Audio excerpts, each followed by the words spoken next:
Des siècles après l'épisode de Noé face au déluge, Dieu choisit des hommes pour éclairer l'humanité. D'abord, Dieu appela Abraham à 75 ans, à quitter sa terre natale pour une terre promise et lui promit une descendance nombreuse. Sarah, sa femme, était stérile, mais Abraham crut aux promesses de Dieu.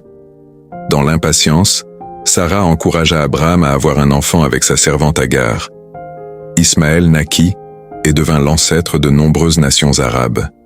N'étant pas l'enfant promis, Dieu bénit Ismaël et fit de lui un chef puissant qui vécut 137 ans. Comprenons que même nos erreurs peuvent être transformées en bénédictions par la grâce de Dieu. Abraham avait 100 ans quand Sarah engendra Isaac. Dieu lui ordonna de l'offrir en sacrifice. Abraham obéit, mais Dieu le lui empêcha au dernier moment, car il fut convaincu de sa fidélité. Abraham vécut 175 ans.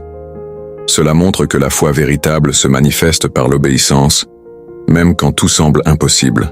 Isaac mena une vie paisible avec sa femme Rebecca et devint le père de Jacob et Ésaü. Il représente la continuité de l'alliance divine et la fidélité de Dieu envers les promesses faites à son père. Il vécut 180 ans et son histoire révèle que la fidélité de Dieu peut se transmettre de génération en génération. Jacob, rusé et ambitieux, déroba le droit d'aînesse de son jumeau en trompant son père avant de s'enfuir. Une nuit, il vaincut un homme mystérieux et reçut le nouveau nom d'Israël qui signifie « celui qui lutte avec Dieu ». Il eut 12 fils, les ancêtres des 12 tribus d'Israël, et vécut 147 ans. Son histoire montre que Dieu transforme même les cœurs rusés pour accomplir ses desseins. Joseph fut vendu comme esclave aux Égyptiens par ses frères jaloux. Mais Dieu l'éleva comme gouverneur d'Égypte, où il sauva son peuple de la famine. Il pardonnera à ses frères. Sa foi en Dieu pendant 110 ans de vie démontre que ce que les hommes destinent au mal, Dieu peut le transformer en bénédiction. Moïse, choisi par Dieu pour libérer Israël de l'esclavage, accomplira de grands miracles, comme celui de diviser la mer en deux pour faire sortir le peuple de l'Égypte.